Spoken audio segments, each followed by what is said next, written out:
I'm ready when you are. Right. Right, good afternoon, Alf. It's nice to see you. Could you just explain to us, just give us some of your background and who you are and what you are? Yeah, Robert. At my retirement, I was Professor of Maritime Transport and Maritime Business at Edinburgh Napier University. I have a PhD in Strategic Management and Global Shipping, and earlier in my career I was a shipping clerk in Leith Docks, learning the fundamentals of shipping. Good. So you know about boats, that's the main thing. Well, we just want some information from you, Alf, if you don't mind, about the background of privatisation of the rivers, particularly the Clyde, and what's happened since it's been privatised and leading up to the privatisation. If you could just briefly explain that to us, please. Yeah, well, originally the boroughs owned the ports in Scotland. So the towns, the councils, the public authorities pretty much owned the ports. And the ports themselves created the towns and cities around them as we know today. Without the ports, these cities and towns wouldn't have existed in the same way. Then Westminster created what we call the trust ports since Victorian times, and restructured Scottish ports, I have to say in violation of the Treaty of Union, which left the boroughs as a condition of the treaty. Trust ports were essentially an English feature imported to Scotland. It ensured ports they tended to act in the interests of trustees, less in the community or national interest. Then we had the Tory privatisations since 1980s, from the Thatcher period. This created private port monopolies in the UK with a focus on profit. So the Clyde port was sold in 1992 to a management employee buyout, first of all, and then the MEBO quickly floated the company on the London Stock Exchange, becoming multi-millionaires in the process. The values of the shares soared as the market was able to value ports much more sensibly than government previously had been done. And then the port was bought by Peel Group, who owned Liverpool, Medway ports and other ports, and the property in Manchester in the early 2000s. That was in a leveraged transaction with high borrowings to make the acquisition by a private equity fund. The port is now, the Peel port, the parent group, is owned, I think, still significantly by Deutsche Bank Infrastructure, and the rest of the ownership rests in offshore interests. Because offshore private equity groups are not so transferable, it's very difficult to find out who actually the investors are. It's John Whittaker, who seems to be the chair of the group. Apparently him and his son paid himself 175 million in dividend payment last year. All right, if you can get that, eh? Yeah. So that's the whole thing about privatisation is just for sheer profit. Borrowing and paying back the borrowing and making a killing, more or less. Is that correct? Yeah. Yeah, I think the problem with the private equity fund is because it's borrowed money from investors. They're not listed as shareholders, but this money is treated not as shareholders' funds but as borrowings. So in the accounts, what it shows is extremely high interest charges rather than dividends. And this is another way of accounting practices to make it attractive for private equity shareholders. So it's a different concept, but what it means is that it's very, very difficult for the port owner to make investments in any infrastructure. Does that mean to say that most of these investors will probably get their money returned tax-free? Well, a lot of them, yeah, it's pretty much offshore investment. So it's not as if there's money being paid in corporate tax to Scotland or the UK for this kind of business. So offshore investment is the norm now in this country. So this is one way that corporation tax can be avoided. Who's actually responsible for the river, particularly our river, the Clyde, with the privatisation? Is it Holyrood or is it Westminster? Well, Westminster is responsible for international trade, but refuses to invest in ports, or Scottish ports specifically. Port regulation is a Westminster matter, but what they've done in the port privatisation is sold the Port Authority regulatory functions to private owners. So now you have private regulation of the rivers, which is a completely unique concept to the UK. No other country's done this. Holyrood is responsible, we might say, for infrastructure investment, but has no budget and no money for ports specifically. Private ports are also said to be responsible for investment, but because they're highly indebted due to the leveraged purchase transaction of the port by equity funds, they're unable to borrow significantly for new infrastructure. So what we don't see with this privatisation model, this unique privatisation model globally, is we don't see investment in new port infrastructure, or very seldom will we see it. We've not seen any of it in Scotland in the port estuaries that were privatised, the Forth, the Clyde and the Tay. So without public money, what we've found is there's no investment, and so any investment, any terminal projects that go ahead, like the cruise terminal at Greenock, had to depend on public money. And we see what happened at Ardrossan, the delay now for almost a decade with no new port infrastructure because the private port owner refuses to invest without the public sector picking up the tab. And you're saying we're pretty unique in that kind of privatisation era. What is the rest of the world like comparative to what's happening here? Well, the rest of the world fundamentally see their ports as vehicles for economic and trade growth. What we see in Scotland with no investment in our ports is zero growth.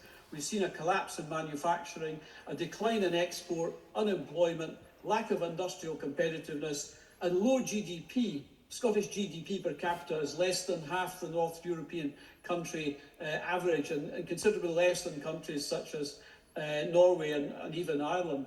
So economic growth is impossible without dramatic rise in exports, but to get a dramatic rise in exports, countries need to invest in their ports. And that's why countries around the world keep ports as a central feature in their decision making. And always the port infrastructure is considered a public utility. They might have private operators running the port under concessions, leases and whatnot, leases to run different aspects of the port, container terminals, cruise terminal, bulk terminal, even dry docks can be leased out separately. But overall you have a port authority managing that whole area. And fundamentally also the port authority function includes safety and environmental issues, but also about forecasting future trade flows, because future trade flows are essential for economic growth. And the function of the port authority then is to make sure there's enough port infrastructure of the right kind, the right advanced port infrastructure in place so that the economy can trade and can trade without hindrance. So at the moment, and that's another feature of privatisation in the UK, is the UK ports are the highest prices in Europe for ports. And my own research found that some time ago, but it's, as far as I know, it's not changed. Ports, privatised ports, need the profits to pay the debt that's bought the port. And that's why they have to have high port charges. So internationally, this is a very unusual model. It's an extreme form of privatisation, and what it leads to is a collapse in export trade, as we've seen in the UK and in Scotland, and a dependence on imports. And imports coming to Scotland now are not coming in via the ports, they're coming in through England's supply chain in the south, so that creates additional supply chain costs for Scotland, because we can't use, or we're unable to use our ports as countries like Denmark, Norway, Ireland and others are able to do. As far as the international trade is concerned, as the international trade, the whisky industry is very important, and the salmon industry is very important to Scotland. What's happened to that since this privatisation model's been adopted here? Yeah, well, export trade from Scotland has collapsed over the past 30 years since privatisation, and also the crises before that that the UK experienced in the 60s and 70s. And the deindustrialisation policies of Westminster. So what we've seen is a collapse of trade, but what's actually happened then as well is most of Scotland's trade that's left is going to and from one country, that's England. So most of the oil and gas is getting shipped to England. Most of the hydrocarbons, most of the renewable energy will go to England. These are products we don't get the full value of. Robert. So we're not exporting these goods at prices we should be, or having royalties returning to the economy in Scotland, as for example Norway has had, and able to build up its wealth fund through that. So we have that. Our exports are controlled by, basically dominated by one country. So over 2/3 of our exports go to one country, that's England. And I've estimated it's probably about 80% of our imports are coming from that one country as well. Most of that's retail goods, high value goods. It's all imported in the one supply chain up the M6 or the West Coast Main Line, and that's via logistics centres in England. So our national economy, if you like, Scotland, is controlled in a sense by one nation, and we're exporting goods at lower prices than we should be, and we're importing goods at higher prices than we should be, and that is really a colonial legacy.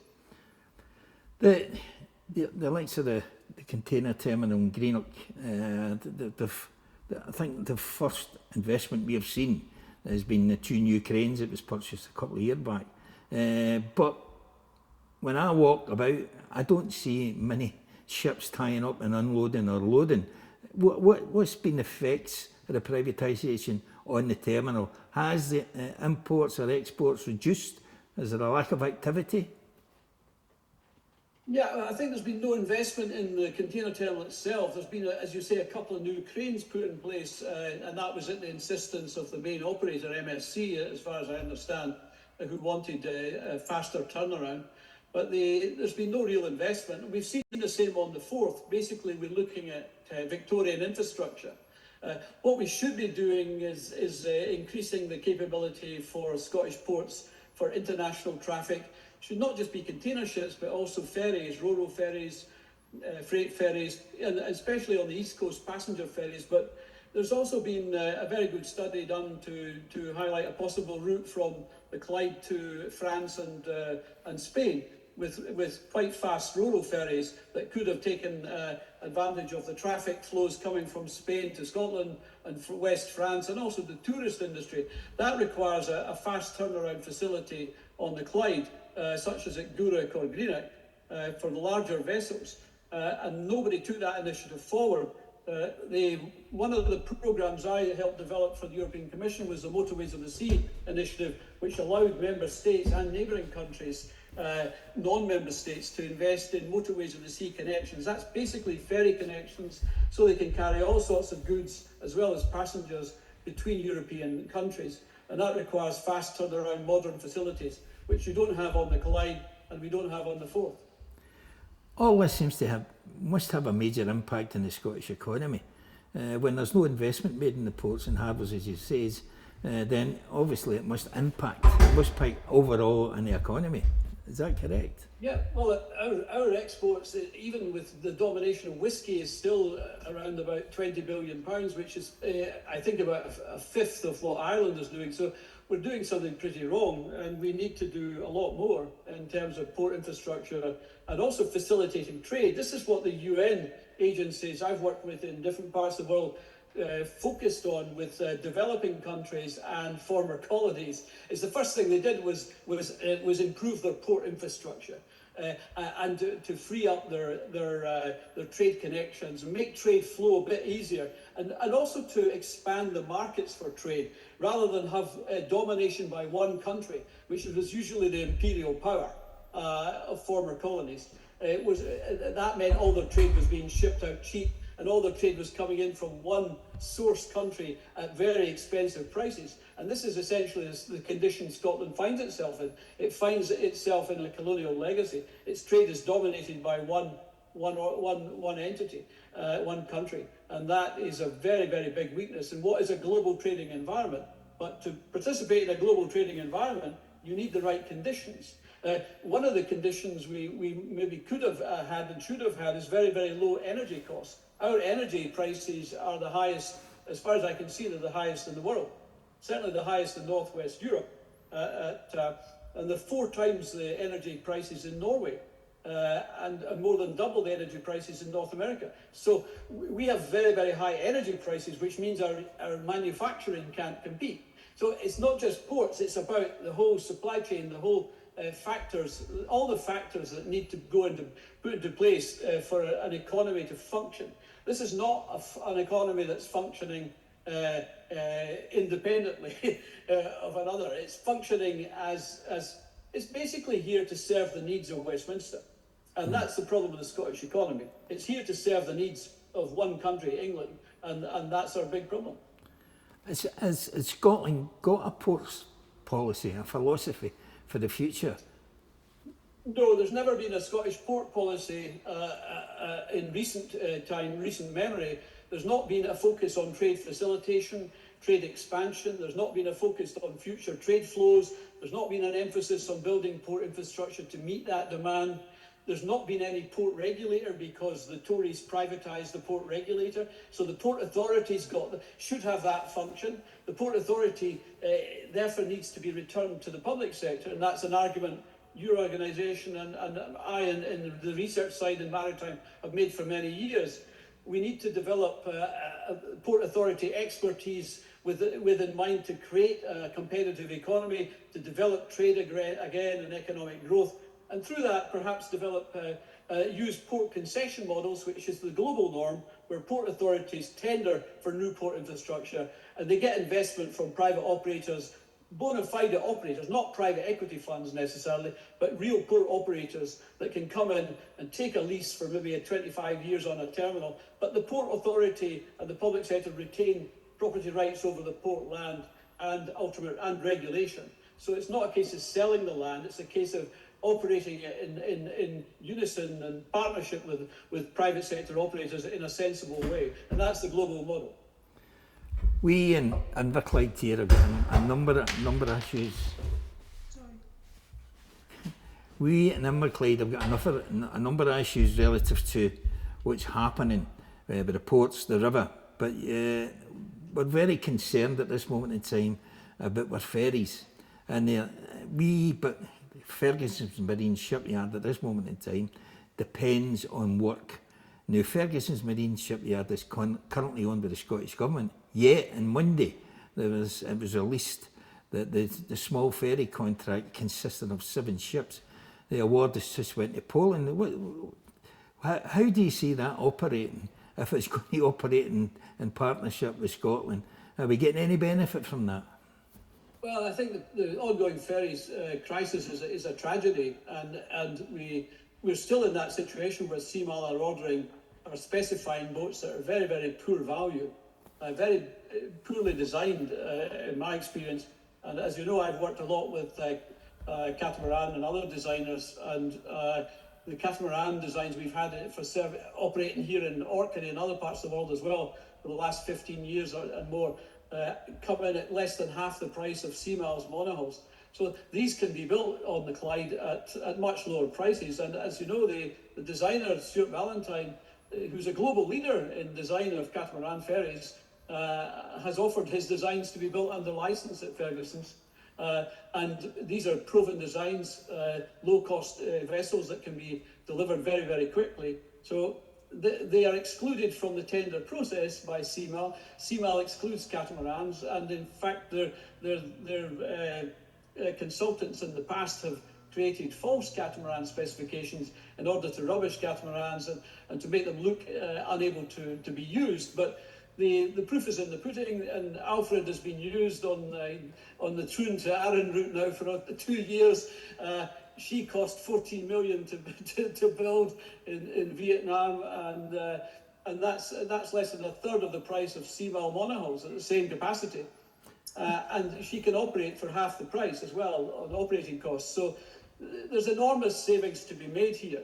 And also to create efficiencies in Scotland. We're not designing the right things, and we've lost the design capability in Scotland. I used to teach at Naval Architecture School in Glasgow, but the Naval Architecture department there is now, there's no Scottish people in the department. It's pretty much staffed by Chinese and Turkish academics. And guess who's building all the ships? China and Turkey. Well, I mean, the ferry issues. Sorry, Robert. I'm just realising this needs to Okay. go. The ferry issue is very, very close to our hearts here because you were on about the Scottish economy suffering with the ports and harbours and the privatisations that's happened over the years, and now we have a Scottish government owning a shipyard, and the whole intentions was to expand the shipyard and bring prosperity to our area. Now we see that the last 4 ferries for by the small ferries contract has went to Turkey. Now these other ferries, so it's like 11 ferries, and the last awards is all went abroad. Now that must hurt our economy. It must even hurt our economy to the fact that the workforce pay taxes, insurance, and provide that money spent in the town, and the local economy benefits from it, and the national economy obviously benefits from it. Do you see any change in the environment relative to the Scottish Government changing their attitude to that? Not the current Scottish Government, I don't see it. The solution is, as we've proposed, is for the best expertise to be brought in. That was Stuart Ballantyne, one of the great designers of ferries around the world. CMA won't speak to him on his designs. His designs are far too efficient. His proposal was to use also the dry dock, the Inchgreen dry dock, and use it as a covered facility with maybe 2 or 3 sections where you could build 2 or 3 vessels simultaneously. And this is what he's currently doing in Batam, Indonesia. He's building 2 60-metre catamarans. He's actually building 3, I think, in Batam, Indonesia, simultaneously in two adjoining slips. So this can be done very easily, but it needs the right infrastructure, the right facilities, and the right belief in what we can do. But we have people managing the process in the ferry agencies, in CMAL, CalMac, and also in Transport Scotland, that don't have the right expertise. They don't have the right global expertise, and therefore they're continually making the same mistakes, as we can see. And the problem is there's no accountability in this system. These people can continue to make the same procurement mistakes, and they're massively expensive procurement errors that they're making.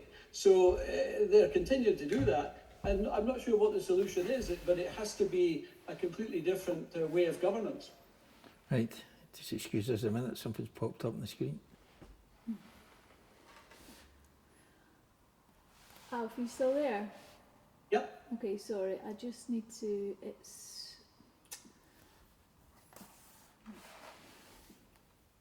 we go, you're back. It's going to cut out in about 8 minutes, Right. and then we can just start it up again if we want to, or we can round it up. We'll be rounding up pretty quick now. Alf, I remember a number of years ago, yourself, myself and Stuart, we were involved in actually designing a plan to put forward to the Scottish Government relative to Stuart's design, and we looked at accommodating Inchgreen. We also looked at accommodating Govan dry docks, where Peter Breslin was actually regenerating. So do you think that plan has gained any momentum whatsoever with the Scottish Government? And that was to build a complete new ferry fleet of catamaran designs, which would have helped particularly the islands who are screaming out for a better service. I have to say, I think the fundamental problem we have, Robert, is governance. We have 2 levels of governance here, one from Westminster and one from Holyrood. But we have the same civil service that runs both. And the problem we have is I don't see any appetite in the civil service of the UK to develop commercial shipbuilding on the Clyde. I don't see any appetite whatsoever. The only conclusion I can draw from that is the only way we'll see a real national focus on shipbuilding in Scotland is through a totally independent government. And therefore it's not going to be a government that's going to be interested in ordering ships anywhere else. It's not going to be a government that's embarrassed about success of the Clyde. And this is where we have a problem. The existing Westminster regime doesn't want to see commercial shipbuilding develop on the Clyde. That's quite obvious. If it wanted to see that, it would have done it. But it's okay with defence contracts, but not with commercial shipping contracts. And this is what I think is a fundamental problem.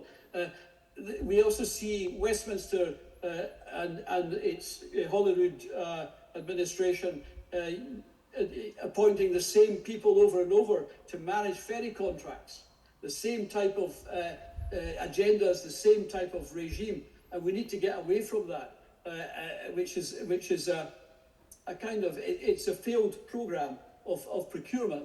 It's always a failed procurement because they're designing very, very poor ships to begin with, and it doesn't really matter who builds them. This is the other aspect. Any shipyard that's built Seamal ships in the last 20 years has ended up in financial problems. And that includes Remontoa when they built the Finlagan, which they've ordered this series of 7 ships from Remontoa. But we remember that Remontoa took twice as long to build Finlagan as they had hoped. It took 4 years instead of 2. In addition to that, the Flensburger yard that built the Loch Seaforth, they took longer to build that ship and also went into financial difficulties afterwards, as did Remontoa, and as did Ferguson's for the last 2 or 3 times. They built a Seamalt design. And now we see the Turkish yard is delayed by at least a year for some of these new vessels. And my understanding is the Turkish yard are also worried about the pricing that they gave to win these contracts, because they are now understanding that these prototypes that Seamal design and require to be built are very, very uncertain in terms of 2 things, the build time and also the cost. And every shipyard that gets a Seamal order has a problem. And this is proven with all the contracts over the last 20 years. So it's nothing new. So the problem is fundamentally one of design. It's one of poor designs, and then that leads to a poor procurement process and problems for the shipyard, for the builders, and everybody else in the chain. So it's a fundamental problem that goes back to the design. And that's where we come back to Stuart Ballantyne's proven designs of catamarans, where he builds them and churns them out very, very quickly. And he's proven that over the last 30, 40 years.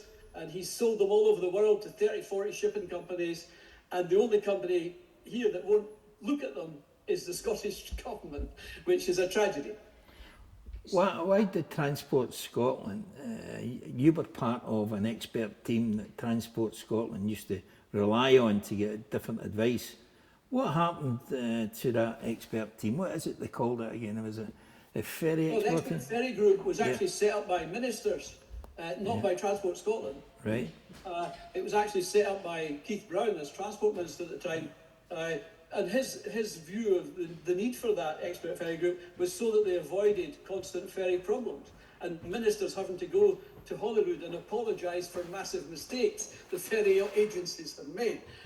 But there were only 3 independent members of that expert ferry group: myself, Roy Peterson, who's a ferries expert and historian and also former head of transport for Highlands Enterprise, and Gordon Ross, the MD of Western Ferries. And we were only 3 people of about a 12-person expert ferry group. Most of the people in the expert ferry group were actually civil servants from Transport Scotland, Scottish Government, and also representatives from CalMac and Seamal and from some enterprise agencies. So there was only maybe a quarter of the expert ferry group were what you would call experts on ferries. But essentially, the ferry group, that group didn't take account of our recommendations to buy catamarans, to test catamarans, to trial catamarans, to procure catamarans. They didn't take account of any of that, and they eventually just closed down the whole thing once the disaster at Ferguson was beginning to unfold with 801 and 802. And they didn't, they couldn't accept our criticisms anymore. They didn't want to, so they just closed it down. Who was the minister? Our criticisms were becoming real effective in time as this disaster was beginning to unfold with the poor specification for the vessels, the Glen Sannox and the Rosa. And we could see that, we could see that the vested interests in this game, and it is a game, were just battening down the hatches, and they didn't want to have any truck with people who were coming up with different options. We offered catamarans to them that were nearing completion in Asia that could have been bought for as little as £10 million, similar size to the Alfred. 2 or 3 catamarans became available due to a number of reasons, and they could have been acquired as they were nearing completion. They could have been chartered, they could have been leased, they could have been tested, but the Scottish Government and the fair agencies refused all these opportunities. We even offered to the possibility for one of these designs to be built at Ferguson's under licence with Stuart Valentine. They refused that as well. So they refused all these possibilities. Can I ask, what would their argument be against catamarans, Alf? I mean, what on earth is going on? Well, what I did in a subsequent presentation was I found that I found what I called a range of fallacies the vested interest raised about catamarans. Well, but these were fallacies we were able to discount based on the Orkney experience of the Pentolina and then the Alfred, which is now operating on Arran. And they said it didn't fit the port facilities, which it does. It couldn't run with the weather, which it does. They say it wasn't suitable for the crew, which it is. There's no problem. And there's a couple of other minor things. So basically, all these arguments were deceptions, just fallacies, unproven. But that's what they did. They just raised fake news, if you like, about catamarans. So catamarans will never work in Scottish waters, but here they do. But then what is the underlying? If they're covering up the truth with these fallacies, what is really at the bottom of it?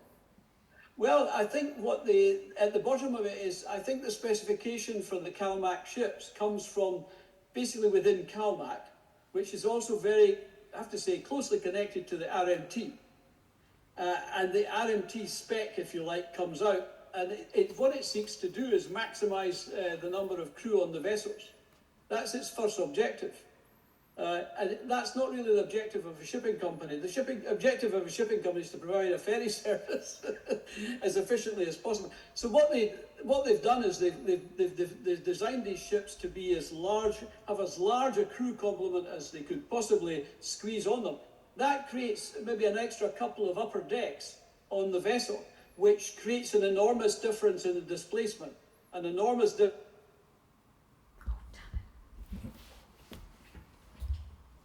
I was just getting it there. Oh. I know.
Sorry.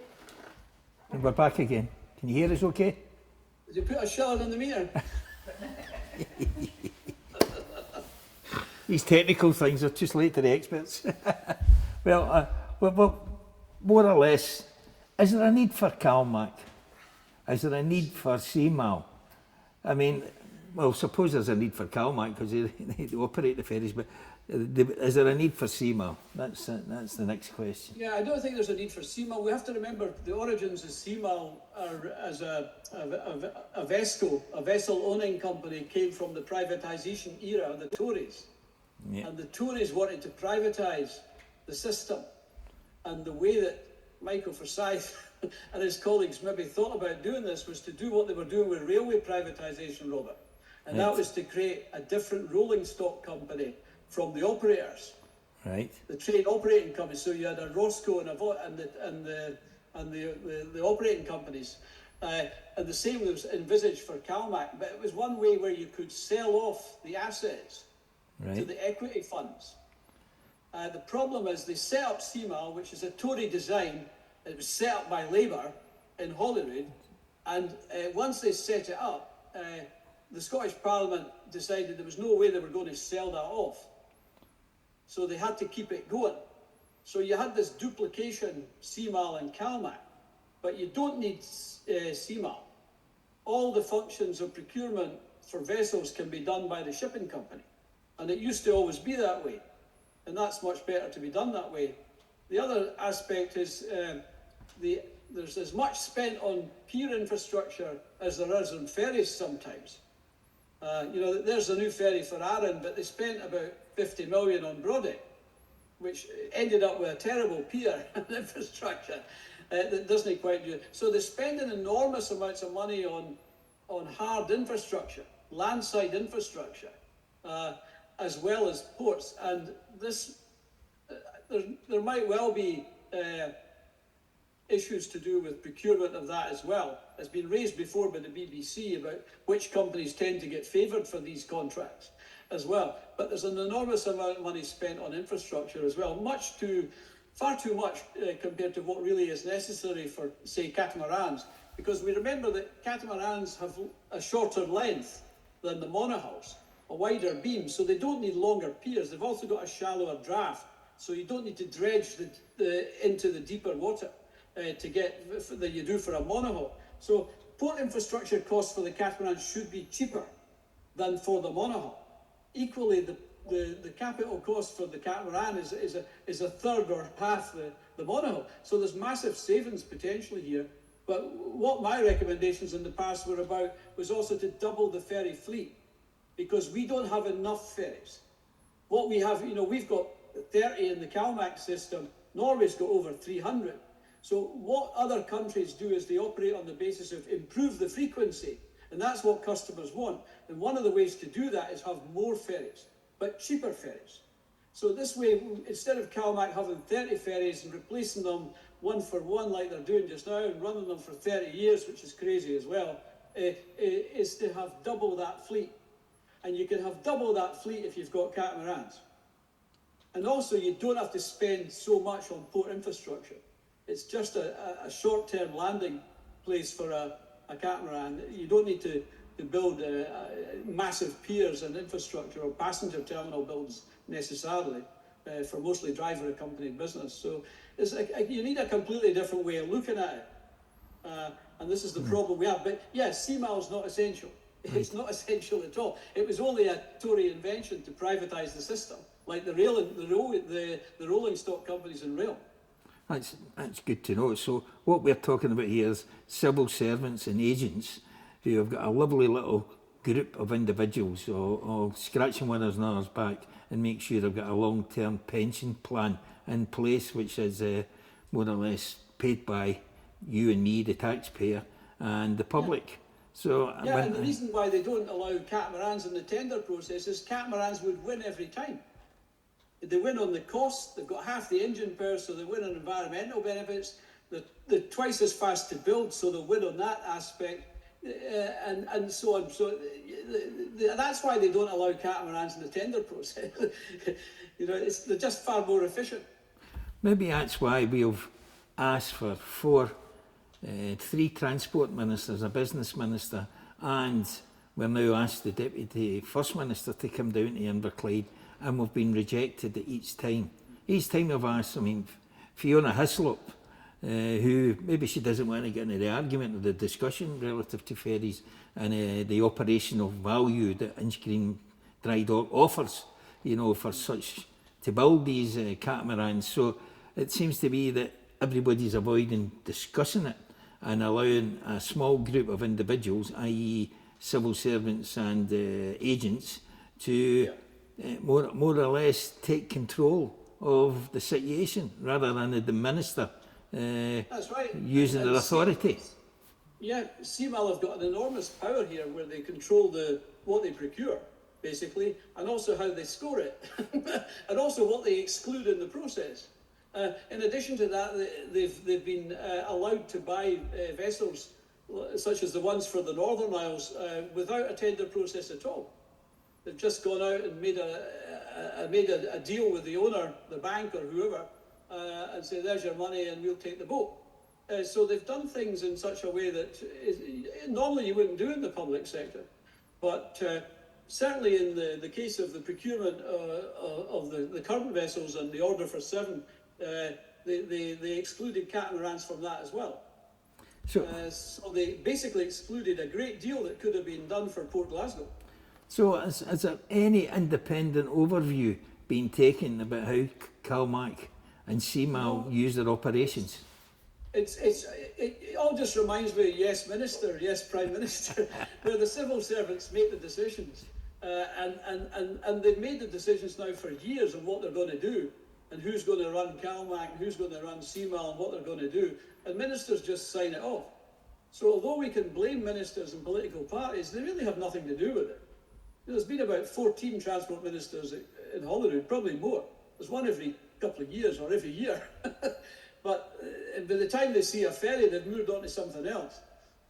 And they don't really have an insight into what's going on here. So the merry-go-round is actually no helping. The merry-go-round of ministers.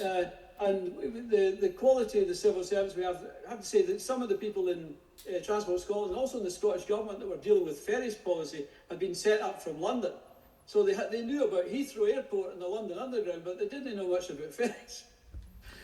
So still, when you think that you've got a Scottish Government operating independently from Westminster, yet we have civil servants moving up from Westminster who contain... It's just the same managers. It's the same managers, just a different control, yeah. And the politicians are figureheads and mouthpieces. But like Keith Brown said when he set up the Expert Ferry Group, I didn't want to have to come to Holyrood every 5 minutes and make apologies for ferry disasters. But that was 15 years ago, 10 years ago. You know, they've had to make enormous amounts, endless amounts of apologies on ferries policy because they've been unable to change anything about the way it's done.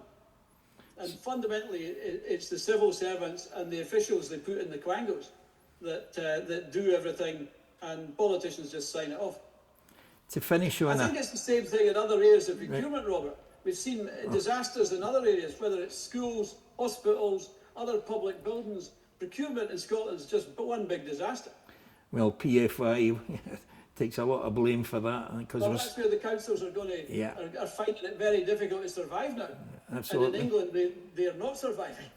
Well, I mean, to finish up, hopefully on a positive note, do you think there's opportunities here on the Clyde to rebuild an industry for shipbuilding, particularly commercial shipbuilding? Because our understanding as a group is that there's a boom in shipbuilding at this moment in time, and we've noticed that the Tees have reopened 2 dry docks, just it was announced yesterday, and that means that there's in England there's about 16 dry docks in full operation, and yet we've got the largest dry dock in Britain here, and that's not operating properly. Yeah, I think that's right, Robert. There's a massive opportunity, but we're not taking the opportunity. Yeah. I remember being in China 20 years ago, more than that, when all the steel industry here was shutting down. All the steel industry in China was getting ready for the boom 25 years ago. And they got the boom. And remember also that some, on shipbuilding itself, some European countries like Italy, Finland, Germany, and also France retain their cruise shipping capability, because cruise ship building is an enormous employer and also a big benefit to a balance of trade. You've got cruise ships now building at $1 billion price. So if you can build a cruise ship every year, you've added quite a significant amount to your balance of trade for that export. And we remember as well that we have to, I think, remember as well that what we offered, or what was offered by Stuart Ballantyne with the catamaran licence at Port Glasgow and Inchgreen, was not only building for the domestic market, it was building for export. Was using that as a catalyst to build for export, and that goes back to what I was saying earlier, that Scotland's exports are collapsing, have collapsed, because we haven't invested in our ports or our infrastructure. But these are opportunities, and it goes back as well to the price of energy. We've got the highest energy prices in the world, so our industry find it difficult to compete, and yet we've got all that free renewable energy that should be pretty much free to Scottish industry and Scottish consumers. I've been looking at energy prices in even places like Russia and Iran, which are just a couple of cents per kilowatt hour, and we're paying 40 cents per kilowatt hour, which is 4 times what Norway pays, which is ridiculous. And so again, I think the fundamental problem is our governance in Westminster. Is it no privatisation and profiteering? It seems to be the issue. Well, that's the ideology we get from Westminster, Robert. That's the ideology. Whereas the ideology in the Scottish values we maybe don't remember too well, but it was all about egalitarianism and the common good. Whereas the Anglo-Saxon ideology is private profit and private ownership. And that's what we get imposed on us. And that's what we have imposed on the Clyde, is basically, and that's what my continental academic colleagues in port research used to call the British privatisation model of ports, was the Anglo-Saxon model. Mm-hmm. They used what they call the Latin model, where the port land was always in the public domain, dominum populi. The Latin model, and the port land was a public utility for the common good, for the public good. Whereas the Anglo-Saxon model is to sell everything off for private profit and private ownership and exclude the people from that. And that's what we lumbered with Westminster. No matter which political party gets in, that's what we lumbered with. So the only solution is through a totally independent Scotland. I think that takes us on to another stream, but I would like to thank you very much, Alf, for today, and your answers were superb, and we'll take that away.